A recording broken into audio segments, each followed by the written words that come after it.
Hola, amados hermanos y amigos, que la paz de Cristo abunde en sus vidas. Donde quiera que estén, deseo que las bendiciones del Señor estén siempre con ustedes. Permítame, por favor, hacer una introducción al apóstol Pablo para poder ir entendiendo mejor este tema. Y vamos a comenzar leyendo Hechos 19:21. Pasadas estas cosas, Pablo se propuso en espíritu ir a Jerusalén después de recorrer Macedonia y Acaya, diciendo: después que haya estado allí, me será necesario ver también a Roma. La primera pregunta: ¿quién envía a Pablo a Roma? Miremoslo en Hechos 23:11. A la noche siguiente se le presentó el Señor y le dijo: ten ánimo, Pablo, pues como has testificado de mí en Jerusalén, así es necesario que testifiques también en Roma. Aquí está la respuesta. Quien envió a Pablo a Roma fue el mismo Señor Jesucristo. En el libro de Hechos 23:12 dice que se levanta una trampa contra el apóstol Pablo. ¿Cuál es esa trampa? La voluntad del concilio judío de cooperar con el plan de asesinar a Pablo. Este concilio judío estaba consciente que eran débiles de llevar un caso en contra de Pablo. Hechos 23:15. Pero en Hechos 23, 25, 30 vemos que el tribuno, o sea, el magistrado, comandante de 1000 soldados, coronel, capitán, eso significa tribuno, escribió una carta al gobernador Antonio Félix, quien gobernó Judea desde el año 52 hasta el 60 después de Cristo. Félix fue un esclavo nativo de Cilicia, pero ganó el estatus de hombre libre bajo el mando del emperador Claudio. Y es aquí donde yo necesito que usted también vaya prestando atención sobre estos emperadores, cómo es que ellos llegaron a llamarse César. Porque este estudio, hermano, nos va a llevar a lo que queremos hablar ahorita sobre cómo es que comenzó esta iglesia universal romana. La ley romana requería de un oficial subordinado para enviar una declaración escrita del caso con el prisionero cuando se refería el caso a un superior. Así que Pablo fue escoltado lejos de la ciudad bajo la protección de cientos de soldados. Aparentemente el tribuno pensó que la amenaza de asesinato era lo suficientemente para que casi la mitad de la gente de la fortaleza de Antonia escoltara a Pablo al menos hasta parte del camino a Roma. Búsquenlo en Hechos 23, 16 al 24. ¿Qué es la fortaleza de Antonia? Es un edificio construido para la defensa del pueblo. De ella salieron los soldados romanos para rescatar a Pablo, y desde sus gradas éste habló a la multitud. Le voy a dejar aquí una serie de versículos si usted los quiere leer. Hechos 21, 31, 40, 22, 24, 23, 10 y 16. Esta fortaleza la destruyeron en el 70 después de Cristo. Los soldados a pie regresaron a Jerusalén, pero dejaron a 70 hombres a caballo para escoltar a Pablo durante la distancia que restaba a Cesarea, capital de Judea. Se puede ver la mano de Dios en esa extraordinaria protección a la vida de Pablo. Hechos 23, 31 al 32. Ahora, Pablo se defiende ante el César. ¿Quién era este César, pues? Nerón. Pero, por favor, definamos esa palabra César. César es el sobrenombre original de la familia Juliana en Roma. Después se corrigió en Julio César. Se hizo nombre usual de los miembros de la familia que subían al trono. César significa emperador, máxima autoridad romana y monarca. Juan 19, 12 y 15. Los Césares eran considerados como un dios. El último emperador de la familia juliana en Roma fue Nerón, contemporáneo de Pablo. Pero vamos a leer algunos versículos donde vamos a encontrar pues esa palabra César. Hechos 25:8. Alegando Pablo en su defensa, ni contra la ley de los judíos, ni contra el templo, ni contra César he pecado en nada. Hechos 25:12. Entonces Festo, habiendo hablado con el consejo, respondió: a César has apelado, a César irás. Filipenses 4:22. Todos los santos os saludan, y especialmente los de la casa de César. Hechos 28:19.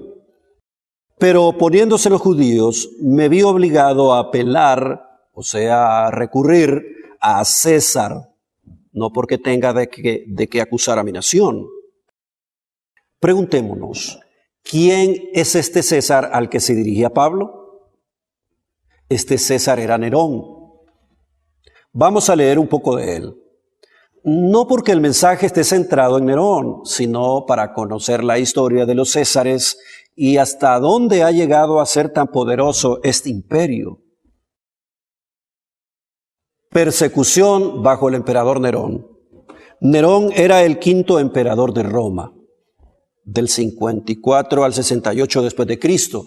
Nació el 37 después de Cristo y su madre Agripina, que se había casado con el emperador Claudio, tío de Nerón. En 49 después de Cristo, Agripina logró persuadir a este de que adoptara a Nerón como hijo. 4 años más tarde murió Claudio, sin duda envenenado por Agripina, y Nerón sube al poder. En Hechos 23:26, Hechos 11:28 y Hechos 18:2 se menciona el nombre del emperador Claudio. Es por eso que decimos que Nerón era contemporáneo de Pablo por la historia que hemos contado. Y si leemos Hechos 11:28 dice: y levantándose uno de ellos, llamado Agabo, daba a entender por el Espíritu que vendría una gran hambre en toda la tierra habitada, la cual sucedió en tiempo de Claudio. Entonces, Claudio, emperador romano. Por el año 59, cansado de su vida y animado por su amante Popea, Nerón mandó asesinar su propia madre. Nerón comenzó una vida de desenfreno y locura que lo convirtieron en un monstruo, tanto así que incendió Roma en 64 después de Cristo y culpó a los cristianos por sugerencia de su amante Popea. Nerón inició una cruel persecución a los cristianos. A algunos cristianos los envolvía en pieles de animales y los arrojaba a los perros y otras fieras en el anfiteatro. Para diversión de miles de espectadores, otros fueron crucificados. Nerón empapó a algunos cristianos con materiales inflamables, los ató en postes y luego los incendió para alumbrar sus jardines. Esta fue la primera persecución imperial contra los cristianos. Nerón se suicidó en 68 después de Cristo. Nerón declaró religión ilícita en Roma al cristianismo. Esta condición continuó hasta los días del emperador Decio, en 249 al 251, quien inició una persecución total. Ahora hablemos de este otro emperador. Hablemos sobre la persecución bajo el emperador Decio. En el año 249 después de Cristo, Decio, general romano, es proclamado emperador por sus tropas. En el año 250 después de Cristo, Deseando restaurar la religión romana tradicional, Decio, el emperador romano, o sea, Decius, ordena a todos los ciudadanos ofrecer sacrificio a los dioses romanos o ser ejecutados. Y es aquí donde lanza la persecución a los cristianos. Los cristianos cayeron en mayores problemas al negar al César el punto que desde el siglo I éste demandaba, o sea, yo soy Señor, yo soy Dios, decía este César.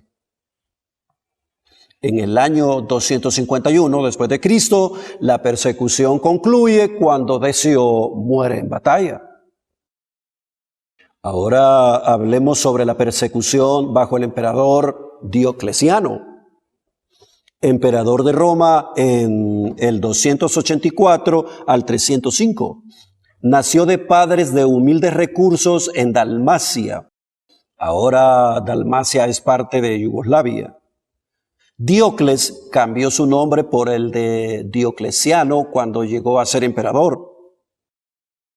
Cuando asesinaron al emperador Numeriano, las tropas de Diocleciano lo proclamaron el nuevo gobernante. En el 303, durante el reinado de Diocleciano, se desató la peor persecución que los cristianos hayan visto, la cual se dirigió a la destrucción de edificios de iglesias y de ejemplares de las escrituras del Nuevo Testamento. Diocleciano usó sus habilidades para impulsar muchas reformas estructurales del Imperio Romano, incluyendo el establecimiento de la tetrarquía, 2 Césares, Constancio Cloro, padre de Constantino, y Galerio, 2 Augustos, Maximiano y él, en el 293 después de Cristo. Este era un nuevo sistema imperial en el cual 4 gobernantes compartían el poder. Galerio fue el más activo en llevar a cabo la persecución. Ahora, hagamos otro comentario sobre los césares.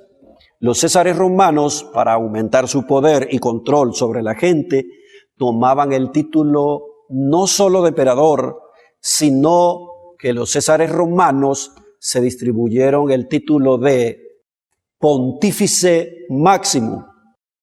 Ponga atención a esto, Pontífice Máximo, que significa literalmente sumo sacerdote. Con esto ya sabe usted a dónde estamos llegando.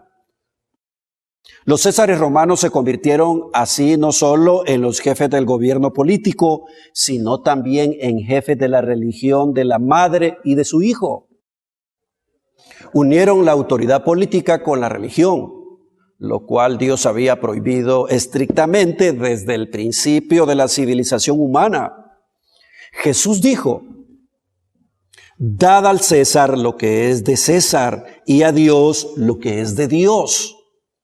Cristo trazaba una enorme barrera entre el poder político porque nunca ha sido el deseo de Dios que se mezcle en el Estado con la religión. Ahora hablemos un poco sobre el emperador Constantino. En el año 300 al 340 después de Cristo, todos los emperadores romanos se habían hecho tanto emperador como pontífice máximo de Roma. El último emperador romano fue Constantino, quien cuando era joven sirvió en la corte de Diocleciano tras el nombramiento de su padre, Constancio Cloro, que fue uno de los 2 césares de la tetrarquía. Ahora, ¿cómo es que llega Constantino al poder? En el 306, Constancio Cloro, padre de Constantino, cayó enfermo y murió 25 de julio en el 306. El general Troco y las tropas proclamaban a Constantino Augusto, o sea, emperador, y fue aceptado. ¿Cómo se hizo cristiano Constantino? Constantino es recordado por sus políticas religiosas. En una batalla del Puente Milvio, el 28 de octubre del 312, el pagano emperador Constantino vio en el cielo una inscripción que decía en el original latín: In hoc signo vencet, Con este signo vencerás. Después de esto, el emperador Constantino mandó a decretar que todo el imperio romano profesara el cristianismo como religión oficial, impuesto por el símbolo, la madre y el niño en sus brazos. Constantino entregó al Papa Silvestre I un palacio romano que había pertenecido al malvado emperador Diocleciano, con el encargo de construir una basílica de culto cristiano. Actualmente se le conoce como Basílica de San Juan de Letrán. Después, en 324, Constantino construyó otro templo al cual llamó Basílica de San Pedro. ¿Cuál fue el legado de Constantino? El mayor legado de Constantino fue la Iglesia Católica Romana, la cual le ha sobrevivido hasta nuestros días. Constantino, el emperador pagano, fue el creador de la Iglesia Católica. Al legalizar el cristianismo como una religión oficial del Estado, impuesto por el gobierno romano. Los cristianos en adelante no solo deberían obedecer a Dios, sino al emperador. Con el pasar del tiempo, los monarcas cristianos terminaron rindiendo su voluntad y obediencia a los papas. Los papas son los herederos de los antiguos Césares. Y aquí quiero tocar un poquito sobre ecumenismo. También, tras haberse desocupado de todos sus rivales políticos, Constantino convocó el primer concilio ecuménico, o sea, universal, en el 325. Constantino apoyó la reconversión de muchos templos paganos en iglesias. Consideraba que su poder como emperador, designado por Dios, era acabar con los desórdenes religiosos y convocó el primer concilio ecuménico de Nicea para, según él, terminar con las divisiones doctrinales que separaban a la iglesia. Lo que él buscaba era la unidad del imperio. Tiempo después, todo este sistema no sería llamado ya cristianismo, sino que se le cambió el nombre a catolicismo romano, con un pontífice máximo como jefe de la iglesia, al cual después le nombraron con el título de papa. Papa significa tutor, padre o jefe universal. Se usa de forma exclusiva para referirse al obispo de Roma. Conforme a la tradición católica, el papado tiene su origen en Pedro, apóstol de Jesús, que fue constituido como primer papa y a quien se le otorgó la dirección de la iglesia y el primado apostólico. Ellos se toman de este pasaje para decir que el primer papa fue Pedro. Mateo 16, 18 al 19. Y yo también te digo que tú eres Pedro, y sobre esta roca edificaré mi iglesia, y las puertas del Hades no prevalecerán contra ella. Y a ti te daré la llave del reino de los cielos, y todo lo que atares en la tierra será atado en los cielos, y todo lo que desatares en la tierra será desatado en los cielos. Ahora, ¿qué podemos decir sobre Pedro? En el texto griego es Petros y roca es Petra. Petros es una piedra movible, grande o pequeña, y Petra es una plataforma de roca. Roca. Cristo jamás le atribuyó a Pedro el nombre roca. Cuando Cristo dijo, sobre esta roca edificaré mi iglesia, se estaba refiriendo a él mismo. La roca sobre la cual Cristo construiría su iglesia es la confesión de Pedro. Mateo 13, 17 al 18. Viniendo Jesús a la región de Cesarea de Filipo, preguntó a sus discípulos diciendo, ¿quién dicen los hombres que es el Hijo del Hombre?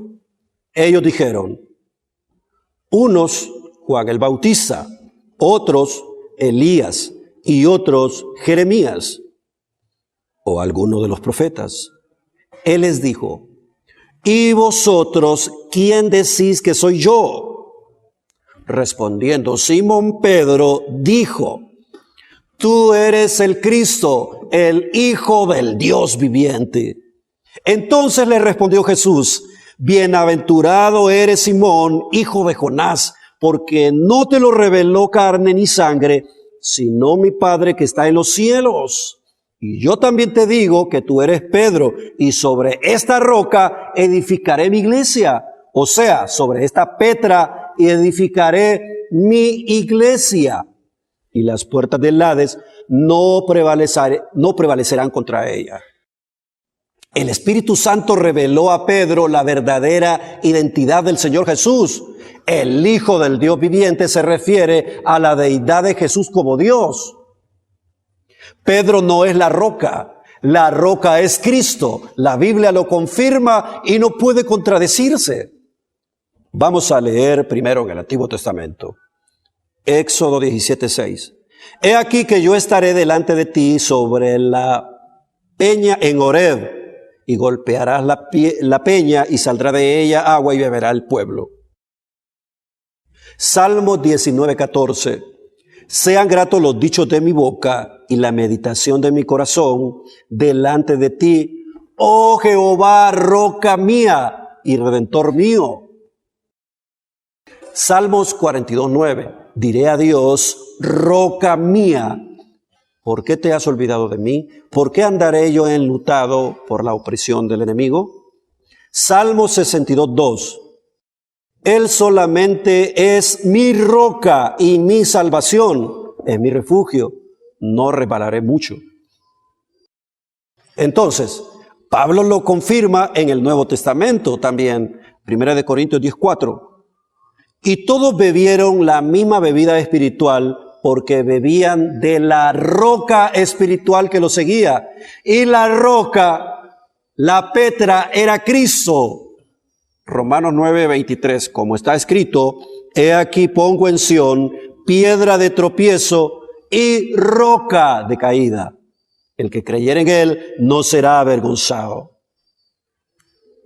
Es más, el mismo apóstol Pedro confiesa que Jesús es la roca. Primera de Pedro 2:7. Para vosotros pues, los que creéis, Él es precioso, pero para los que no creen, la piedra que los edificadores desecharon ha venido a ser la cabeza del ángulo. Pedro tampoco pudo haber sido papa porque tenía suegra, era casado Pedro. Mateo 8:14-15. Vino Jesús a casa de Pedro y vio a la suegra de éste postrada en cama con fiebre, y tocó su mano y la fiebre la dejó y ella se levantó y le servía. La suegra de éste. Así que Pedro no pudo haber sido papa, repito, porque tenía suegra. En el siglo IV, Constantino trasladó el centro político de Roma a Constantinopla. Roma misma quedó bajo el gobierno de Constantinopla hasta el siglo VI, el tiempo del Papa León. En el concilio celebrado en Constantinopla se ordena que el culto a las imágenes es considerado herejía e ilegal. Entonces Roma se opone a esto y se hace la primera división entre Roma y Constantinopla. Inmediatamente después se forma la Iglesia Ortodoxa griega, conocida también como la Iglesia Ortodoxa Oriental, y la Iglesia Católica Romana o la Iglesia Occidental. Discúlpeme si alguna vez me trabo con los nombres, pero es que es difícil recordarlo todo, ¿verdad? Y bueno, ya me están diciendo aquí en el apuntador que ya nos vamos acercando al tiempo. Solo permítanme unos minutos más para concluir este tema porque es importante. Nos falta todavía explicar sobre las herejías. Así que pongamos mucha atención porque es necesario aprender hoy. La Iglesia Ortodoxa pues va disminuyendo a través del tiempo, en tanto que la Iglesia Romana comienza a aumentar y a engrandecerse. Entonces los cristianos a continuación sufren muerte a través de la Inquisición dirigida por la Iglesia Católica que establece su sede en la ciudad de Roma.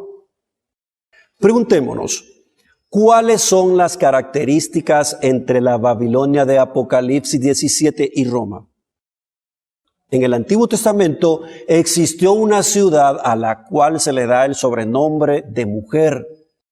Esa ciudad se llamaba Babilonia y fue la primera ciudad enemiga del pueblo judío que penetró y conquistó Israel. La primera mujer, Babilonia, dañó la pureza del pueblo judío que nunca volvió a recuperarse en su totalidad.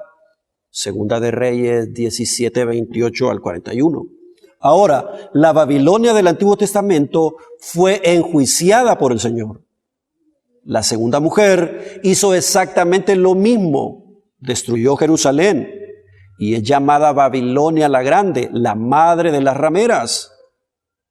Esta Babilonia ya no viene específicamente contra el pueblo de Israel, sino que viene a contaminar al otro pueblo de Dios, al cual Cristo lavó y compró con su preciosa sangre.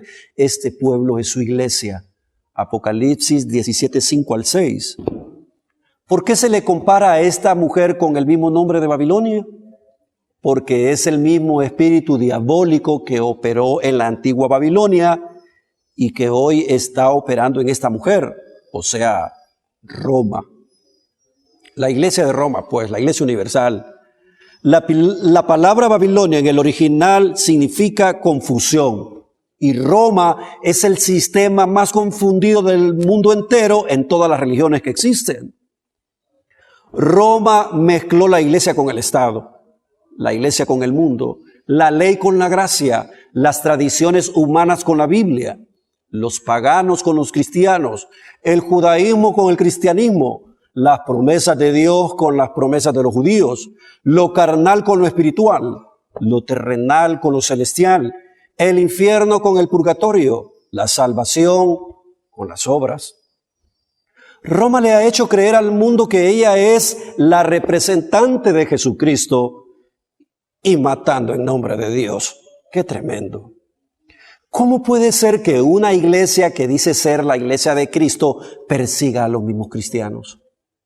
Yo puedo creer que un musulmán, un ateo, que los paganos nos persigan, pero ¿cómo vamos a creer que la representante de Cristo mate cristianos en el nombre de Jesús y mate los mismos hijos que siguen a Cristo? Ningún sistema que lo haya hecho. Nadie más que Roma. Cualquiera que persiga a los cristianos, llamándose a sí mismos cristianos, va a acabar formando parte de la gran ramera pagana, satánica, religiosa y apóstata de los últimos tiempos. ¿Por qué? Porque toda persona que persigue a un cristiano está en contra de Cristo. Mateo 12:30. El que no es conmigo, contra mí es, y el que conmigo no recoge, desparrama. Ahora hablemos de las herejías y tradiciones de esta iglesia romana, la gran ramera. Todas las herejías que en 2000 años Roma introdujo, lastimando profundamente la pureza de la palabra de Dios, han sido inmortalizadas en un periodo de 1200 años o 1600 años. Muchas de estas herejías que vamos a leer a continuación fueron practicadas mucho tiempo antes y después se declararon como dogma de fe, haciéndolas oficiales. Herejía número 1. Oraciones a los muertos.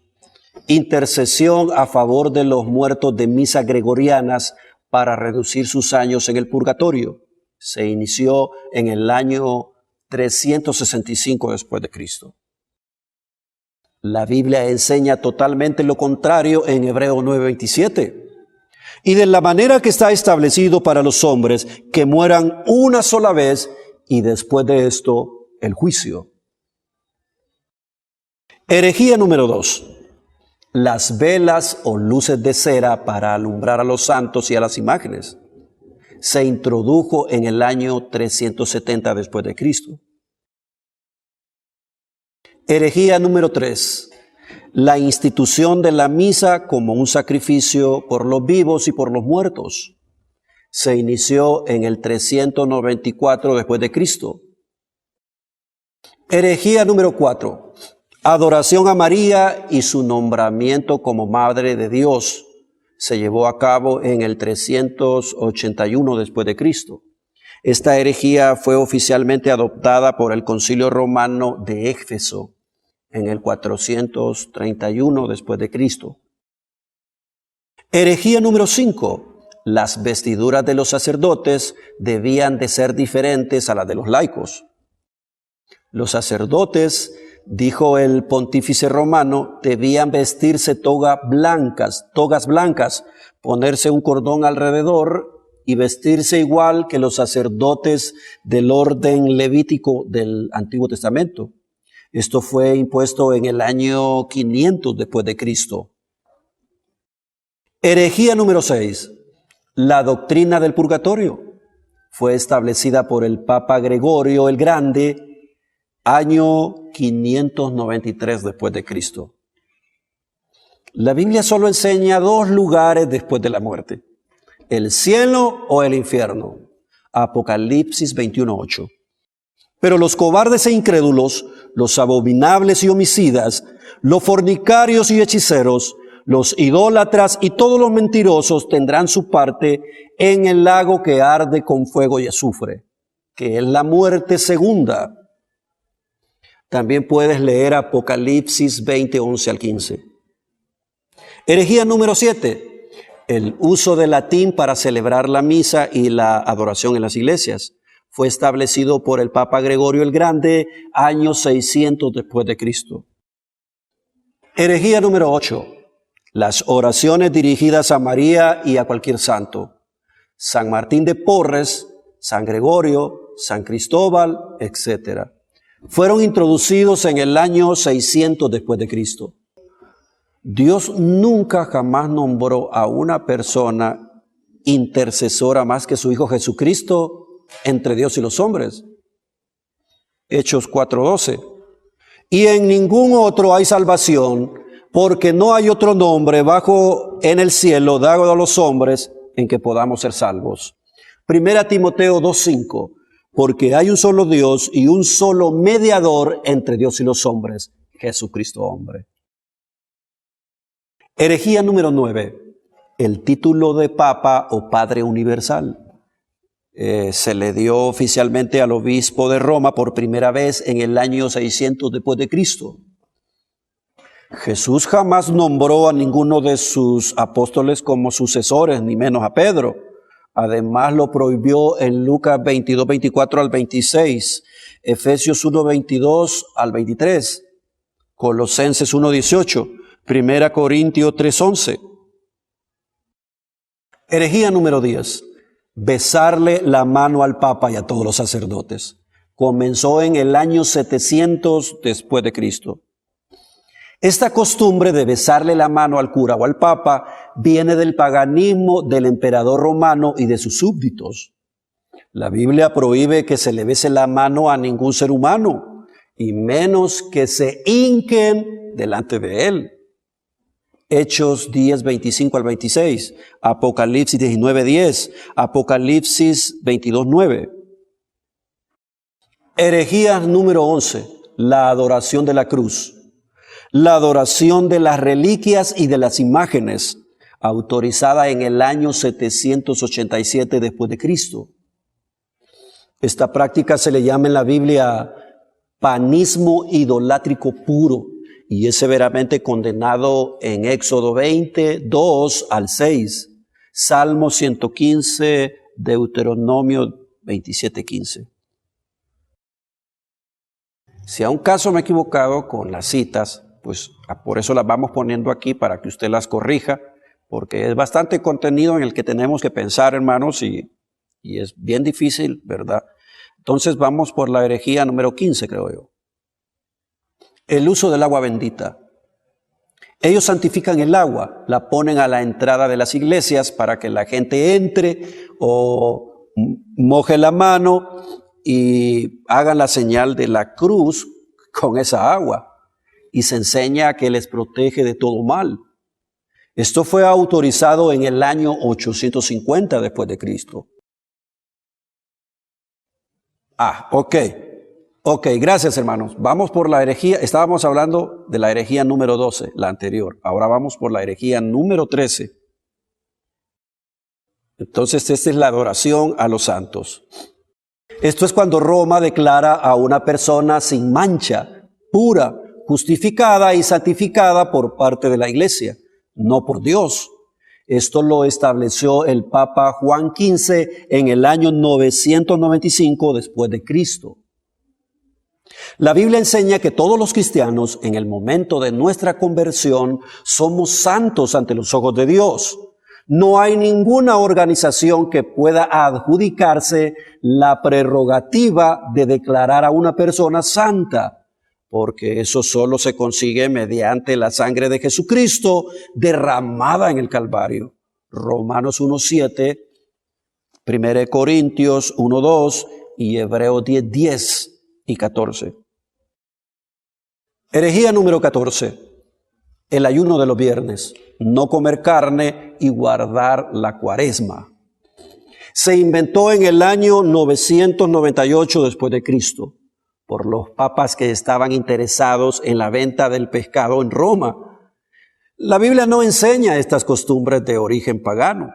Mateo 15:10, Primera de Corintios 10:25, Primera de Timoteo 4:1 al 3, Colosenses 2:14 al 17, Romanos 14:1 al 23. Herejía número 15. El celibato sacerdotal. Roma declara que ningún cura, ningún sacerdote puede casarse. Se les niega totalmente el casamiento porque lo instituye el Papa Bonifacio VII en el año 1079 después de Cristo. La Biblia, al contrario de esto, ordena que los obispos, los líderes espirituales y los que sirven a Dios se casen. ¿En dónde? ¿Dónde lo dice la Biblia? Primera de Timoteo 3:2 al 12. Primera de Corintios 9:5. Mateo 8:14 al 15. Herejía número 16. El uso del rosario. Muchas bolitas juntas y repetidas. Santa María, Madre de Dios, Padre nuestro, etc. Fue inventado por Pedro el Ermitaño en el año 1090 después de Cristo. Jesús condenó en la Biblia el uso repetitivo de las oraciones. Mateo 6:5 al 13. Herejía número 17, la Gran Inquisición. El Consejo Verona, dirigido por el Papa, autoriza la Gran Inquisición para perseguir, torturar, arrancar la piel viva y asesinar a toda persona que esté en contra de Roma o que lea la Biblia. Esto fue en 1184 después de Cristo. Jesús jamás enseñó imponer a través de la fuerza para que alguien aceptara sus enseñanzas. Efesios 4:31 al 32. Herejía número 18. Las ventas de las indulgencias. Esto se inventó para comprar la salvación y el cielo y fue en el año 1190 después de Cristo. La Biblia enseña que la salvación y el perdón de pecados es totalmente gratuito y no cuesta nada porque le costó la sangre a Jesucristo. Amigo, no se deje engañar. Cristo derramó su sangre por usted y por mí. La salvación es gratis. Romanos 3:23 al 25, Efesios 2:8 al 9. Herejía número 19. El dogma de la transustanciación, perdóname si no lo puedo pronunciar, fue decretado por el Papa III en el año 1215 después de Cristo. Esta doctrina del Papa enseña que el cura, al acercarse a la misa, tiene el poder de Dios de convertir un pan o una hostia en el cuerpo de Cristo y el vino en la sangre de Cristo. Y cuando la persona recibe la hostia y bebe la copa, está recibiendo a Cristo y bebiendo la sangre de Cristo. La Biblia enseña lo contrario. La Biblia dice que la cena del Señor es para recordar y anunciar la muerte y la venida de Cristo. Lucas 22:19 al 20, Primera de Corintios 11:26. ¿Cómo es posible que se coman el cuerpo y la sangre de Cristo y cuando van a la letrina lo van a echar ahí? Es ridículo. Herejía número 20. La confesión auricular de pecados. Dice el Papa Inocencio III en el Concilio Laterano, año 1200 después de Cristo. Toda persona que crea en la Iglesia Católica Apostólica Romana debe hincarse ante un cura romano autorizado por Roma y decirle todos los pecados. Y esta persona, sacerdote, tiene el poder de perdonar pecados. Óigame, esto se parece al G12. Igualito al G12. Donde llegan, se van a los encuentros y se van donde el disque apóstol o pastor y vienen los hermanitos y les confiesan un montón de cosas al pastor que después ahí andan contándolas y regándolas si no es íntegro el pastor. Y cuando llegan a la iglesia empiezan a contar su testimonio. ¡Ay! Yo nunca había conocido a Jesús hasta ahora. Yo lo escuché, hermanos, créanme. La Biblia nos enseña que los pecados debemos confesarlos directamente solo a Cristo. Salmo 51, Isaías 1:18, Primera de Juan 2:1 al 2. Hermanos, todo esto que le compartimos es necesario que usted, a la luz de la Escritura, lo analice. La Biblia dice, mi pueblo pereció porque le faltó conocimiento. Que no nos falte conocimiento. Acerquémonos a Dios, creamos verdaderamente a su palabra, nada más a su palabra, para que nos vaya bien. Espero que este tema les sirva de mucho, hermanos. Agradezco también al grupo de Jazz Production que está también con nosotros aquí y que siempre están con este apoyo. Un día se los vamos a mostrar, ya muy poco vamos a mostrarle a este equipo también que nos apoyan en este ministerio. Y gracias a Dios por sus vidas. Que Dios me le bendiga a cada uno de ustedes. Gracias a todos, a los que nos están viendo en diferentes partes del mundo. Dios me le guarde. Jazz Productions. Brillando en la red.